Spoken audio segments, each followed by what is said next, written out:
Sa ngalan sa Ama, sa Anak, sa Espiritu Santo. Amen. Ang grasya sa atong Ginoong Kristo, ug gagugma sa Dios ug ang panag-iusa sa Espiritu Santo manaa kaninyo. Manausab kanimo. Maigsoon maginauso kita sa atong mga sala, aron manang kita alang sa pagsaulo sa Santo sa Misa.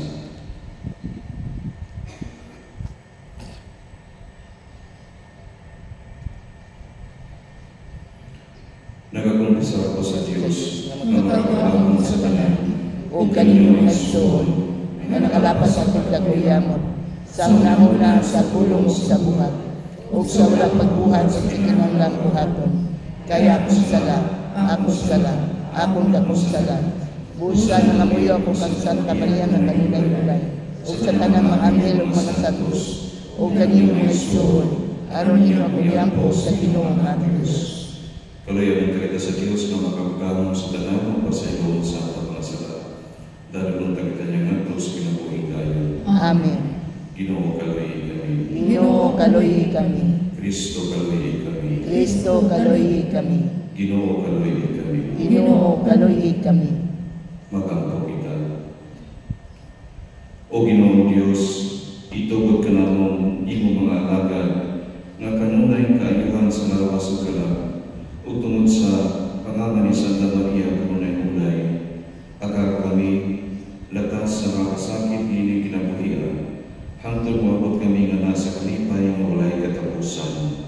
Kini ang gipangayo pinagi sa Ginoong Jesucristo imong anak, nga buhi ug hari ug ang kanimo sa Espiritu Santo, Dios hangtod sa katappuran. Amen.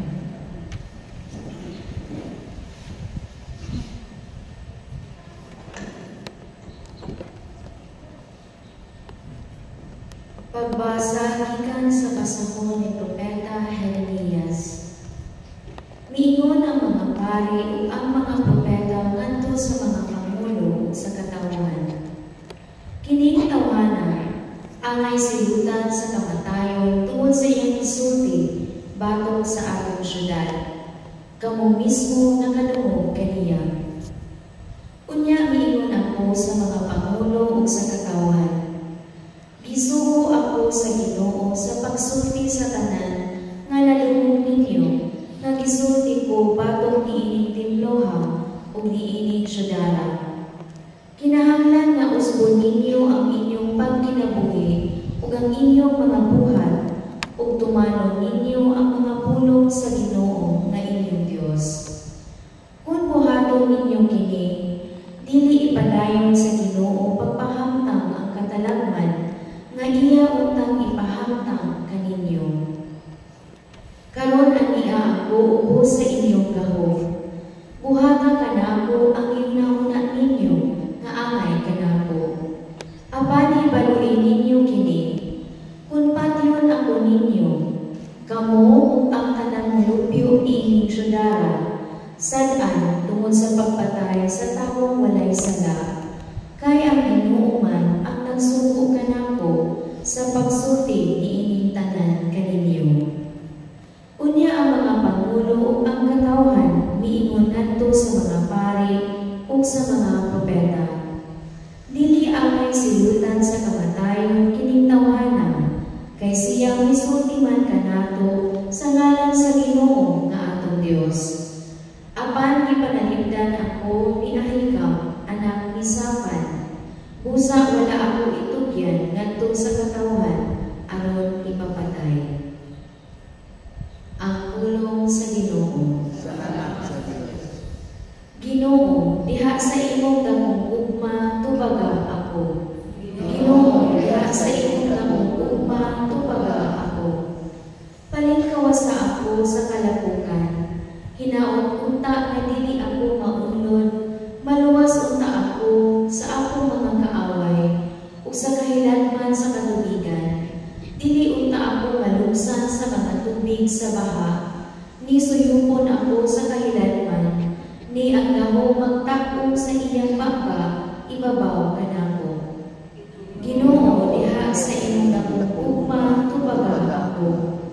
Apan gipaantos ako ug anaa sa kasakitan, ang imong makaluluwas na hinabang o Dios manalipod unta kanako. Dayon ko ang ngalan sa Dios diha sa awit, ug himayaon mo siya uban sa pasalamat. Ginoo, diha sa imong dakong gugma tubaga ako. Tan-awa kamong mga mapaubsanon ug pagsadya, kamo nga nangita sa Dios. Magmalipayon unta ang inyong mga kasing-kasing, kay ang Ginoo nagpatalingkog sa kapos, ug ang mga iyaha nga anaa sa talikala, dili niya isalikway. Ginoo, diha sa imong dakong gugma tubaga ako.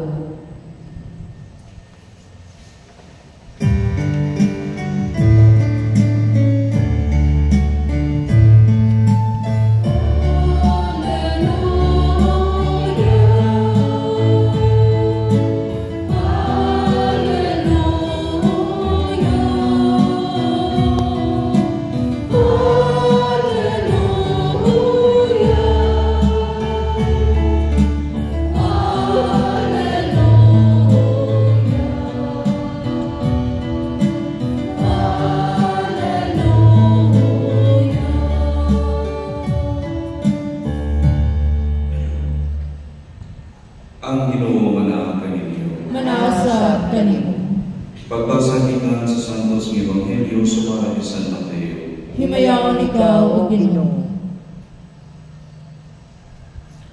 Niadtong panahon si Herodes ang nagmando sa Galilea.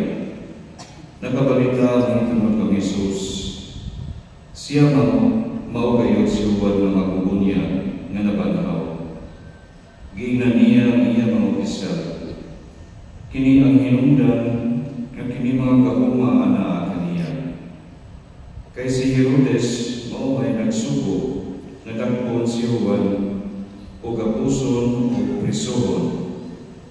Gibuhat niya kini tungod kang Herodias ang asawa sa iyang isuon nga si Felipe. Kay si Juan nga magubunya nagpunay man gud nga ugsulti kang Herodes na dili makarong nga mga asawa siya kang Herodias. Si Juan o patyo ni Herodes, apan mahandog siya sa mga Hudyo, kay sila miilaman kang Juan nga usa ka propeta. Sa pagsaulog sa adlaw na tawhan ni Herodes, misayaw at tubangan sa tanan, nanambong ang anak na babae ni Herodias. Si Herodes nahimo pag-ayo usa-isa siya kaniya sa pag-ingon, ipanumpa ko nga hatagan ko ikaw bisag unsay imong pangayoon. Sinugyutan sa iyang inahan, mingon siya kang Herodes, ihatag ka nako karon dayon ang ulo ni Juan nga magubunyag nga isulod ug bandihado. Nasuko ang hari apan tungod sa panumpa nga iyang gihimo at tubangan sa tanan niyang mga binapit. Misugo siya nga hatagan ang kadagita sa iyang ibangayo. Busa iyang gipapunggutan si Juan dito sa prisuhan. Ang ulo gidala diha sa bandihado o gihatag ngadto sa dalagita o gidala niya kini ngadto sa iyang inahan. Unya miabot ang mga kinuna ni Juan o ilang gihipos ang lawas o gilubong kumanini giadto nila sa Jesus o ilang gisuginlan sa nahitabo. Ang Ebanghelyo sa Ginoo. Dayon ikaw, O Kristo. Adunay may pagdaron na matutihon nga nagingon. Nearly all men can face adversity. But if you want to know a person's true character and strength, give him power. Kasagaran mga tao adunay may katapos o adunay kusog na matubang ang mga pagsulay o kabisdanan. Apan kung gusto nimo na masayran ang tinuod na pagkatao kusog sa usa ka binuhat, hatagi siya og gahom. May suot ang subok mo, kung usa ka tawo nga maayo man ang iyang kinaiya o batasan, maayo ang iyang binuhatan, Apan, kung nadato o magato, mausap ang kinaiyak, mausap ang iyang pagkatar sa laing tao. Usahay po, dahil na tayo kaila o silingan, maayo ka ng iyang taras, pero kung matagal na o kahong matagal ng posisyon, mausap ang kinaiyak. May suot kining mga butana, makasubo, apan may tabo sa daghang higayon, o sa atong iyang po, na dili kita may sama sa maong mga tao.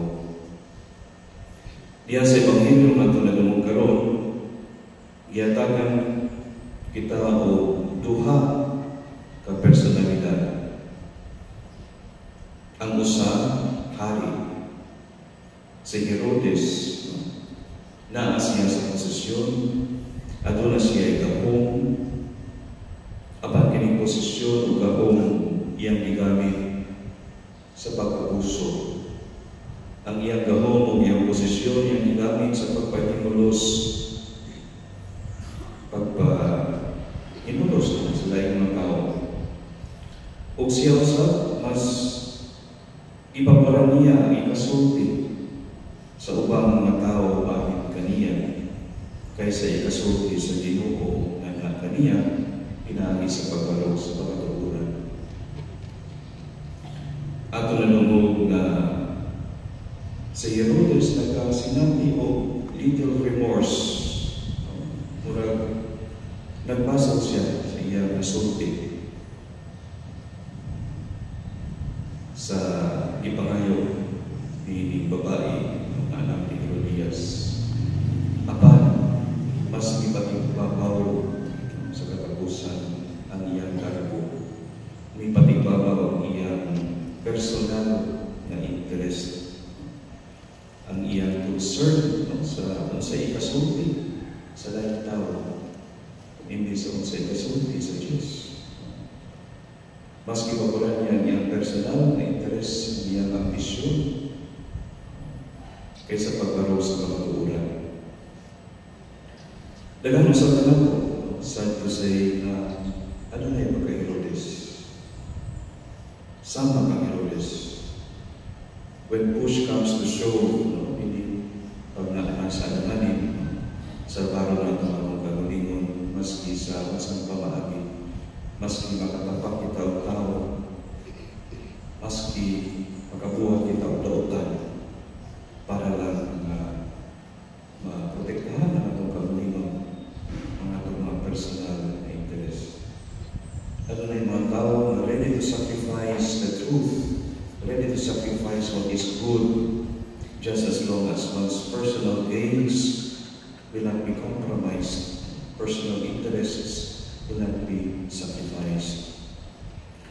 I just remember, and I'm sure siguro nakita ko sa pagkikinig, during the SONA of President BBM, when the President declared and ordered closure, total ban of Pogo in the country, from now on, total ban. At nakita, almost all in Congress, congressmen were clearly, they're cheering loudly.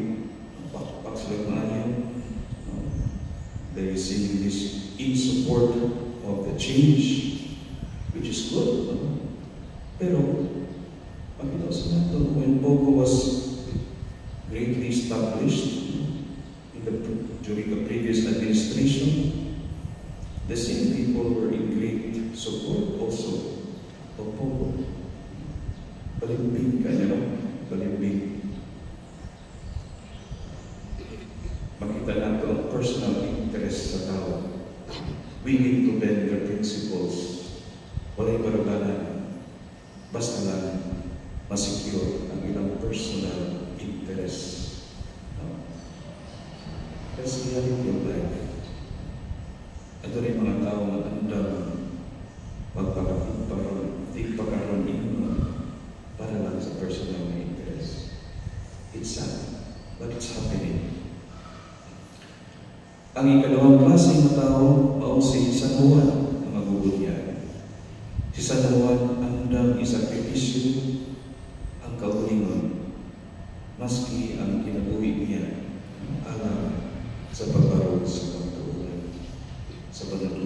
sa Ginoo.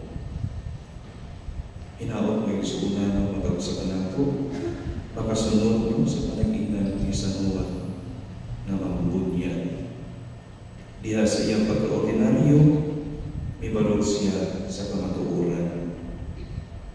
Diha ni San Juan na mambubunyag, makita nato ang kalig-on sa usa ka tawo na bisan sa iyang kaordinaryo, mibarog siya na maisugod sa kamatuoran bisan pa sa hadya sa kamatayon.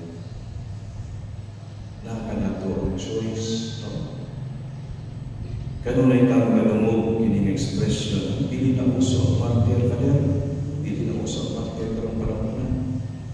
Well, it may be true. No? Siguro sa sumbalan sa kalibutan, in the standard of the world, dili na uso ang martir. Apat sa standard sa Diyos, dili na ito kalimtan o kini ang magdala sa tao sa kinabuhi dayon sa gingharian sa langit. Sama sa gingon sa Ginoo, whoever is ashamed of me, whoever is ashamed of my words, pertaining to kini mas gipapuran nato ang personal na ma-interest, the Son of Man will be ashamed of them when He comes in His glory and in the glory of the Father and the holy angels. Mao na bukan na pulo sa atong Ginoo. So hinaot mo, manisod, it's difficult, but it is rewarding, very rewarding in the end. Hinaot, mamadasi kita sa ehemplo sa mga iyas ni San Juan na mabubuti. Maninagit ang tanan. Nagalingon kita niya ang Kristo na mibuntog sa talagawdan, masalingon kita ang damog ngadto sa Amahan. Ngayon kita, Amahan, kaluyi kami. Amahan, kaluyi kami.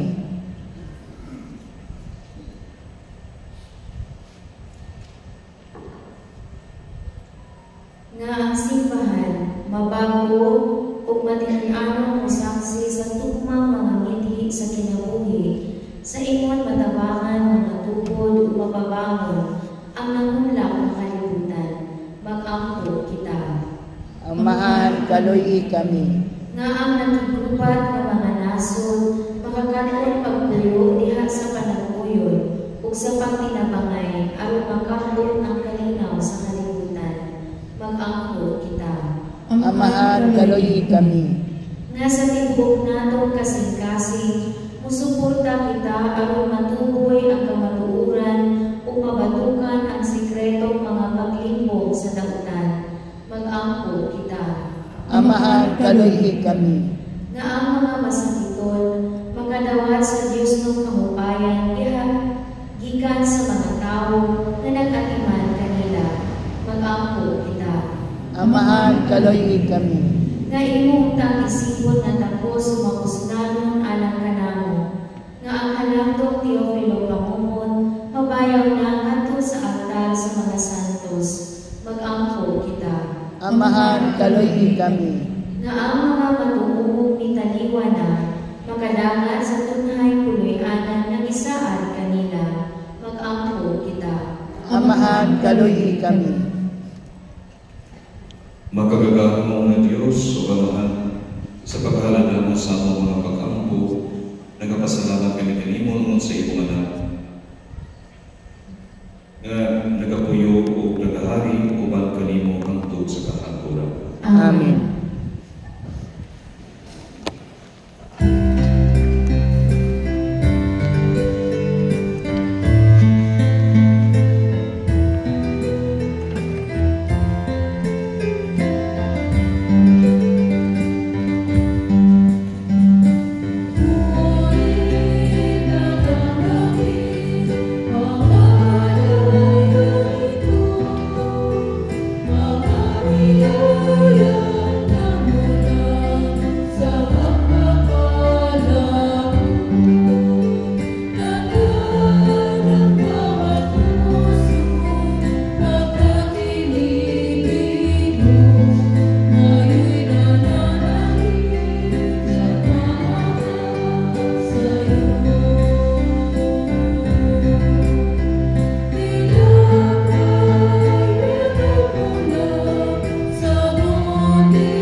Maisuro pagkakong warang akong yung sakripisyo, dawaton ka sa Diyos na mahal, magkabagakong sa tanan. Dawaton ka sa Ginoo ang sakripisyo gikan sa imong mga kamot, alang sa paglayig paghimaya sa iyang ngalan, alang sa atong kapuslanan ug sa tibok niyang santos nga simbahan. O Ginoo, ang pagkatao sa imong bugtong anak, pagkatabang ka kanamo. Ang natawag gikan sa Birhen, nga wala maka kubos, hiniuna na kasanto sa tibok nga kanungganan sa inahan sa pagluwas niya namo sa among mga kasalanan. Maghimo ka nga makapahimo kanimo ang among mga kasa. Kini ang ipangayo pinaagi ni Kristo among Ginoo. Amen. Ang Ginoo manalangin kaninyo. Manaw sa kanimo. Ibayaw ang inyong mga kasing-kasing. Amo na gibayaw ngadto sa Ginoo. Magpasalamat kita sa Ginoo atong Dios. Angay ug mataron. Santos nga mahal Diyos nga tunay ug makabagahon sa tanan. Ang ngayon mataron kayo na magdahi kami sa magkahimlungan sa imong grasya diha sa among pagmamalandong sa kahimpitan sa tanan imong mga santos. Sa pagsaulog sa Alma ni Maria kanunay Birhen, mao'y dagulamong kalipay ang paghimaya sa imong ugma alang kanamo diha sa mga pulong sa iyang awit sa pasalamat. Pagkakahimulungan sa imong nabuhat sa tibok kalibutan, ang tanan nga kaliwat nagaambit sa imong ugma nga walay kinutuban. Sa imong pagsudong sa kamapamusaman ni Maria imong alagad, imo siya gibayaw sa pagkainahan sa manunubos sa tanang katawan, nga mao si Jesucristo among Ginoo. Ug usa uban sa mga anghel ug mga santo sa langit, nagasangya kami sa imong himaya, tuyog sila walay hunong nga pag-awit. Santos, Santos, Santos nga Ginoo, Dios sa kagahuman, puno ang langit ug yuta sa imong himaya, husana sa kahitasan. Dayon ang nagani sa ngalan sa Ginoo, husana sa kahitasan. Santos ikaw, Ginoo, ang tuburan sa tanang kasantos, ipadalangin ang Espiritu o pagsantos ng imagasan, para mahimong kinianan ka namong alawas o dugo niya sa Kristo among Ginoo. Sa pagpasakit sa iyang kaulingon, may kuha siya upan, ipasalamat kanimo, ibigas o pihatag kiningadto siya magtinunan o pingon. Dawat ang kinihin niya ng tanan ka na, kay kini mamang lawas, na itugyan alam kaninyo.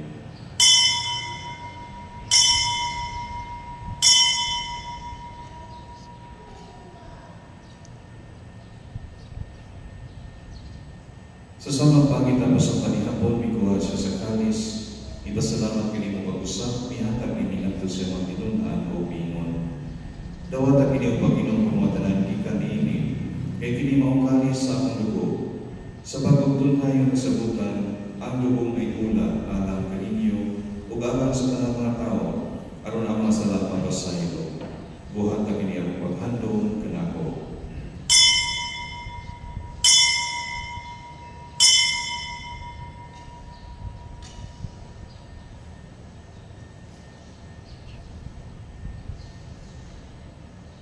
Kini ang misteryo sa pagtuo. Si Kristo namatay, si Kristo nabanhaw, si Kristo mo balik nganhi.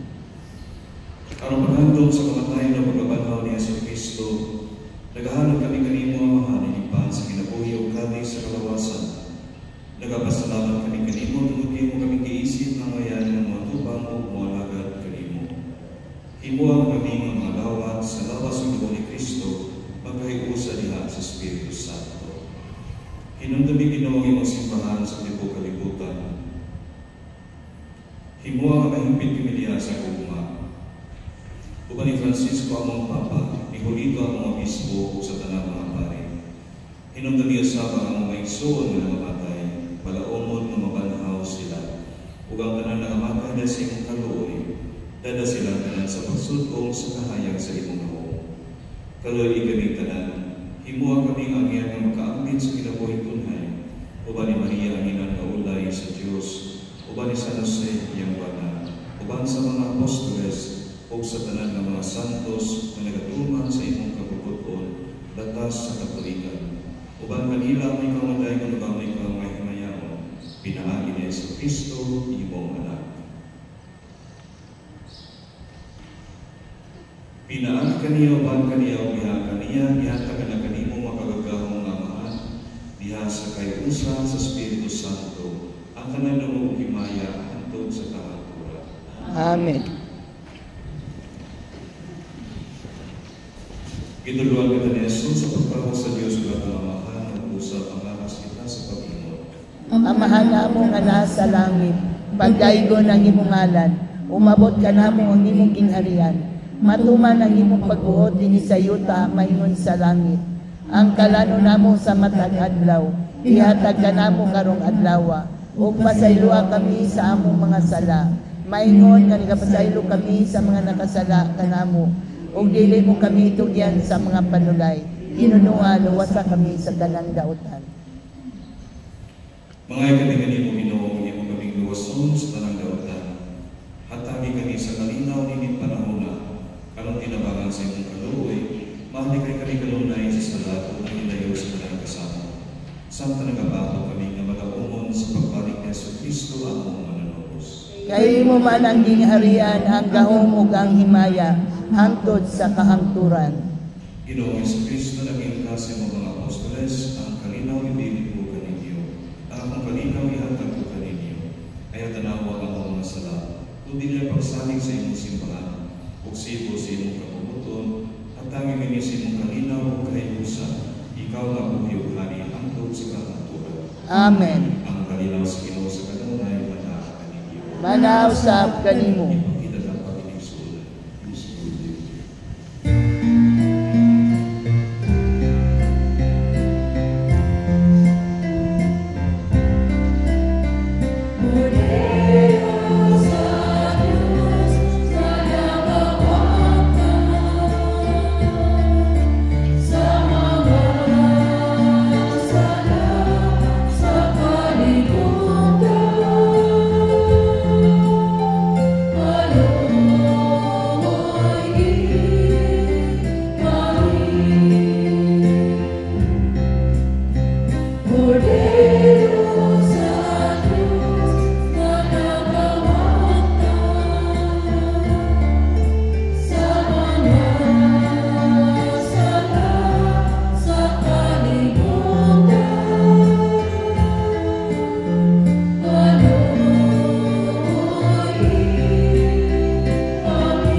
Kini mga kordero sa Diyos na nagawagtan sa mga sala sa kalibutan, pulahan ang idapitan sa kanihapon sa Ginoo. Ginoo, dili ako angay nga mokalawat kanimo apan ipamulong lamang ug mamaayo ako.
Mag-alap kita.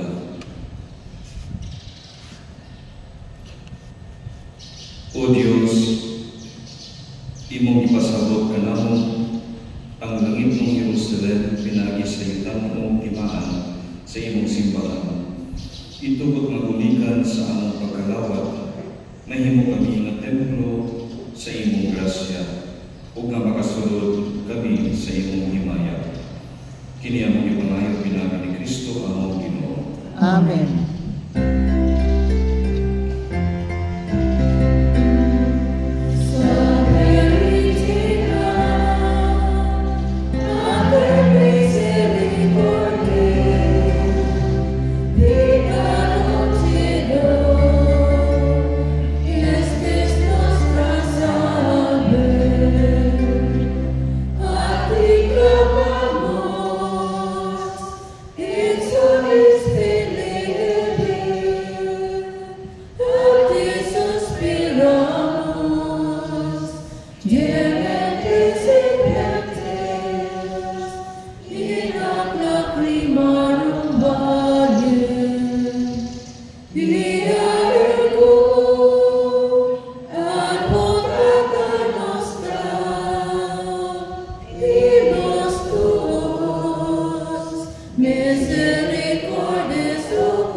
Oh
Lord, through the merit of Saint Joseph, the spouse of your most holy mother, that we may be helped, and that what we cannot obtain by our own power, we may be given through his intercession.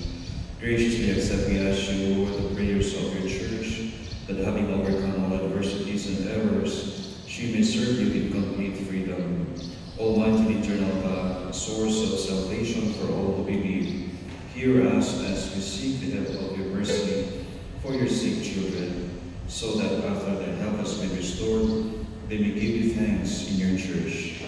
O God, who led our forefathers through the Red Sea and brought them forth from the deep water, singing the praise of your name, we humbly ask you that you protect your children on their journey now.